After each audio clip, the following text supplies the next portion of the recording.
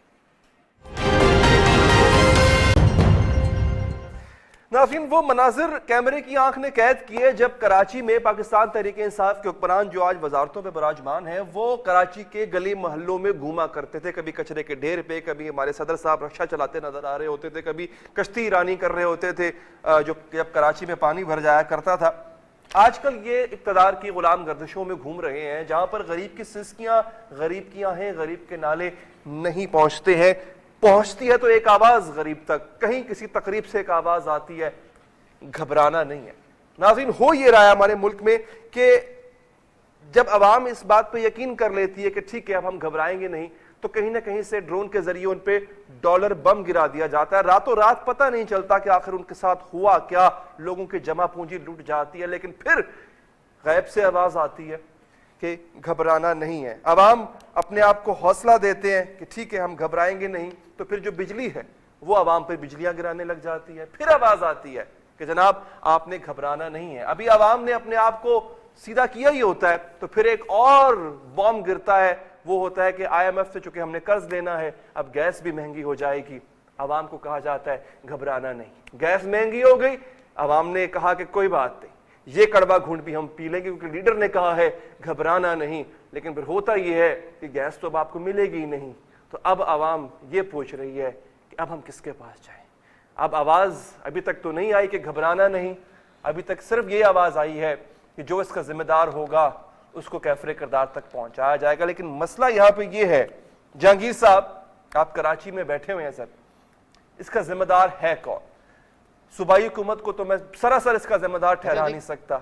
یہ SNGPL یہ آپ کے آتی ہے, وفاق کے انڈر آتی ہے, تو سر یہ سراسر مس مینجمنٹ نہیں ہے؟ نون لیگ نے اپنے آخری ٹائم تک اس کو مینج رکھا, اور آپ کے دور, آپ کا حکومت کا دور آتے ہی سر اتنا بڑا جو ہے وہ مس ہیپ کہہ لیں, مس مینج ہو گئی. اچھا دیکھیں علی صاحب, یہ جو ایشو اٹھا تو پرائم منسٹر صاحب نے اس کو بڑا سیریس نوٹس لیا, گیس کا جو آپ ابھی ذکر کر رہے ہیں.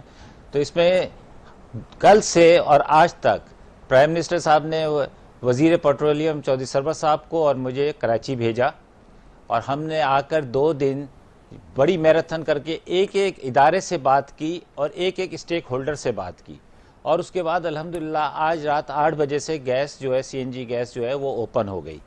اچھا دیکھیں, اگر جینون پرابلمز تھا جس کے اندر سارے اسٹیک ہولڈرز نے ایگری کیا, انڈسٹریلسٹ نے بھی ایگری کیا, CNG اسٹیشنز والوں نے بھی کیا, سب نے کیا, اور اس کے بعد آج جب ہم نے پریس کانفرنس کی تو CNG والوں نے کھڑے ہو کر تالیاں بجائیں. اس کا مطلب یہ ہے کہ لوگوں کو پتا تھا کہ ایک جینون ایشو ہے, گیس شارٹ ہو گئی ہے, گیس کنووں میں سے گیس جتنی ہمیں ملنی چاہیے تھی اتنی نہیں مل رہی, لیکن جیسے امپروو ہوئی اور آج گیس کھول دی گئی. اچھا اس میں ابھی بھی پریشر کم آئے گا, جہاں کہیں پہ بھی گیس کی لوڈ شیڈنگ ہوگی یا پریشر کم ہوگا تھوڑا بہت. اچھا دیکھیں, بات یہ ہے کہ یہ ادارے ہمارے پاس ہیں, بالکل ہے, اسی لیے ہم نے اس کو بڑا سیریسلی لیا, اور لینے کے بعد لیکن اس کے علاوہ کراچی کے اندر ابھی آپ نے جو بات کی کہ جی ہم نے کشتیاں بھی چلائیں, ہم نے کچروں پہ بھی بیٹھے, تو کراچی میں حکومت تو پیپلز پارٹی کی جو پچھلے کئی دہائیوں سے حکومت کر رہی ہے, سٹی حکومت کسی اور کی. تو یہ مسائل جو ہیں اب ہمارے پاس تو جو وفاقی ادارے اس کی حد تک ہے, باقی مسائل جو ہیں 18ویں ترمیم کے بعد جو صوبوں کو ملی طاقت اس کے مطابق ان کے پاس ہے. اور وہ ہمارے ساتھ کل وزیر بلدیات نے گیس کے اوپر تو ایجیٹیشن کیا, بڑا اچھا لگا کہ انہوں نے پرائم منسٹر کے خلاف اپنی زبان استعمال کی ہے, لیکن انہوں نے کبھی کچرے کے اوپر نہیں کیا, کبھی پانی کی شارٹیج کے اوپر نہیں کیا, کبھی اور کسی معاملے کے اوپر نہیں کیا, لا اینڈ آرڈر کی سچویشن پر انہوں نے کبھی احتجاج نہیں کیا. تو وہ کون کرے گا؟ لیکن دیکھیں بات یہ ہے کہ یہ ہم پاکستانی ہیں, ہمیں اس چیز سے اب نکلنا ہوگا, ہمیں قوم کو صحیح حالات بتانے ہوں گے. جب ہم بیٹھے سارے ادارے بیٹھے, لیکن سر بات یہ ہے ہماری ذمہ داری ہے نا, ہماری ذمہ داری ہے. جب ہم دیکھیں علی بھائی, ہماری ذمہ داری تھی, ہم نے سارے اسٹیک ہولڈرز کو بٹھایا, کراچی میں ہو رہا ہے جب سچویشن رکھی تو انہوں نے ایکسپٹ کیا. یہی کچھ اور یہ قوم جو ہے اگر اس کو سچ بولا جائے گا, سچ بتایا جائے گا, تو یہ یقیناً آپ میری بات کو رائٹ سے پوائنٹ آ گیا, آپ کا پوائنٹ آ گیا. ملک صاحب کھڑی ہوگی, لیکن اگر آپ اس کو جھوٹ کی بنیاد پر لاہور کو بہت خوبصورت بنایا, وہ خوبصورت بنا آپ کے دور میں، لیکن اب لاہور بھی کچرے کا ڈھیر بن رہا ہے. لاہور ویسٹ مینجمنٹ کمپنی وہ بھی اپنی ساکھ کھوتی جا رہی ہے. اب الزام یہ لگتا ہے کہ گو کے صوبے میں حکومت اس وقت پاکستان تحریک انصاف کی ہے، بس اب بلدیات میں آپ کی ہے. ہاں یہ بھی پھر الزام لگتا ہے کہ بلدیات کے منسٹر کون ہے صوبائی، وہ بھی علیم خان ہے.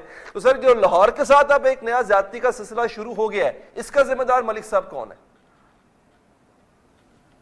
علی صاحب آپ کا بہت شکریہ. آپ نے ایک بڑی پرٹیننٹ بات جو کہ لاہور کا، کراچی کا، ہر گاؤں کا، ہر شہر کا ایک بنیادی مسئلہ ہے، آپ نے بڑی پرٹیننٹ بات اٹھا دی. دیکھیں ہم نے اپنے تجربے سے یہ سیکھا تھا کہ جو ہمارے میونسپل کارپوریشنز کے انفراسٹرکچر ہیں، جو ان کی کیپیسٹی ہے، جو ان کی ایکسپرٹیز ہیں، وہ 1935 سے لگ بھگ انہی میونسپل لاز کے تحت گورن ہو رہے ہیں. تو نہ لا اس چیز کو پراپرلی ریگولیٹ کر پا رہے اور نہ وہ کیپیسٹی جو خاک روب اور سینیٹری ورکر سے آگے جا نہیں رہی تھی، اور سالڈ ویسٹ کی ریکوائرمنٹ لفٹنگ کی ٹوٹلی چینج ہو چکی تھی. نئی طرز کی اس میں ایک چہت چاہیے تھی جو کہ فرسٹ ورلڈ کے اندر یا جو ڈیولپنگ کنٹریز ہیں وہ کس طرح سے اس کوڑے کے ساتھ نبرد آزما ہوتے ہیں. تو اس کی بنیاد پر یہ سالڈ ویسٹ مینجمنٹ کمپنیز کو بیسیکلی ٹاسک کیا گیا تھا، اور دنیا کے سب سے کم ریٹس پر جو ہم بار بار کہہ رہے ہیں، اور وقت بہت کم ہے، مشکل ہوگا اگر یہ ابھی پی ٹی آئی بیسیکلی بنیادی طور پر پچھلے سٹرکچر کی طرف جا رہی ہے کہ میونسپل کارپوریشنز کے ذریعے ہم یہ سروسز لیں گے جو کہ لینی مشکل ہوں گی.